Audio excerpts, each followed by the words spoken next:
So now you're the CEO and co-founder of a company called Champify. Can you talk a little bit about what was the original idea for Champify and how did you come up with it? And then, how has that sort of evolved and what is it today?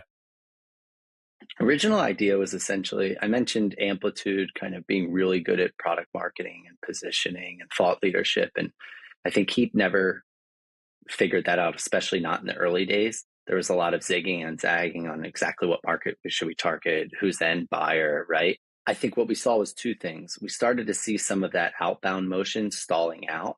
And I think it was driven by two different things happening in the market. The first thing was just, there was a lot of funding going into this space, and I don't know if the market was growing at the same rate. So, like, just going to talk to new people is tricky. Where we got really good at hiring SDRs early days and making them productive, we were seeing that efficiency go down. I think we had captured a lot of the early adopters as well. I think the second thing was happening is you were seeing sales engagement platforms blow up. Like, whereas in the early days, we were really nerdy with Outreach and Zoom Info and Clearbit. That was an advantage. Like, you had some arbitrage there. Fast forward 3-4 years later, and everyone was doing it, right? So I think what we started to realize is there was a rep on the West Coast that had come from Samsara, really sharp, ops-focused rep that was blowing out his number consistently. And I started spending more time with him. When I realized, he's like, you guys are asking us to go after people that have never heard of us. The chance of that happening is really, really low. Yet we could fill US football stadium with the amount of people using our product that have had great experiences. And, he was working extremely long hours doing a lot of this manually, but it was kind of wild, wild west. You could own a lot of accounts, right? The hungriest person was winning. And he said, these people are turning over at 2-3% a month, many of which are going into great accounts. I'm just spending all my time there. So the idea of Champify was happened in that moment. We kind of built a bad version of it.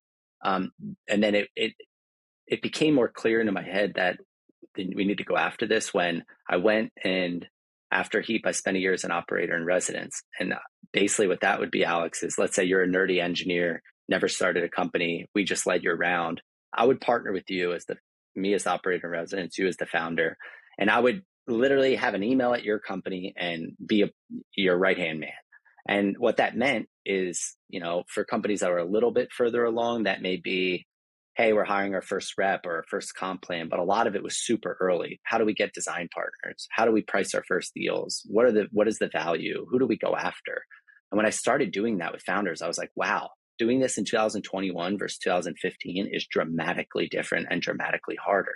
And I thought I could use the same tools that I did in the past. Maybe there's some new tech, but same playbook, and it just wasn't working. So combination of me seeing that trend happen led me to believe, like, okay, there's something here with Champify. So I went and had 30 conversations with people. I ended up partnering up with that smart rep, and we said, hey, if we can get a good CTO, like, we should go after this. And we started to show people, they're like, if you do this and you have this team, we'll put money in. Another signal being like, okay, there's something here. And you're a couple of years into the journey. Can you talk a little bit about kind of the timeline and the company growth? Did you launch with like a pilot beta program? And then when did you sort of transition into like actually selling the product? Like, what have like kind of the last couple of years looked like for you? Yeah, so co-founder Steven was working on this for about 4 or 5 months before I decided to join him. He was trying to say, hey, we should do this for a while. I originally was going to invest and advise, and I started like not being able to sleep at night, being like, wait, I need to do this. We raised money in June of 2022. We launched in August of 2022. And we opted for selling the product very early. I had saw a lot of founders in the unusual ventures portfolio kind of build all of this product and then not really know if there was a market for it yet. So we opted for selling it really early, but when we launched, we have either 0 or 1 paying customer, probably very similar to you, a lot of friendlies, people, that were willing to try this out, weren't spending a ton of money. We just spent a ton of time with them. How should this work? What should the workflows look like? What's the value we're driving here?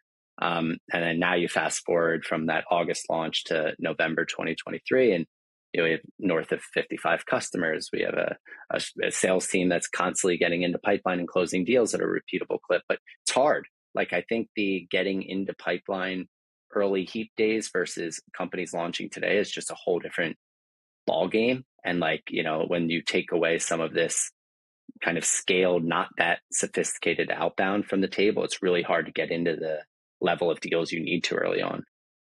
And like, how did you approach founder led sales? I imagine as a former seller yourself, you're probably pretty good at this. Like, how did you sort of think about that problem and going back from, okay, being a VP back to the front lines and actually working the deals yourself? I never got that far away from it at Heap. Maybe this was a good or bad thing, but I was still, I think just because of my tenure there, I was still in tons of deal reviews or brought into tons of meetings just because I had, all the anecdotes and all the stories and all the relationships. So I don't think I was ever far away from the selling. I think the bigger thing we realized is like, hey, if we can get into meetings and conversations, we can close deals. We know that this is a product that's powerful and pretty easy to articulate the value. I think where I spent more time was, how do we figure out how to get to meetings? Like, I remember talking to you. I said, hey, how do we launch? Like, how do we go and get people to want to sign up for this? What's the best way to go about this? Because I knew if we can get into meetings, we knew how to run a pretty good sales process. But I would say I spent more of the time trying to figure out, how do we get awareness? How do we get people to know who we are? How do we get people to want to even entertain chatting with us? And then the sales didn't change all that much.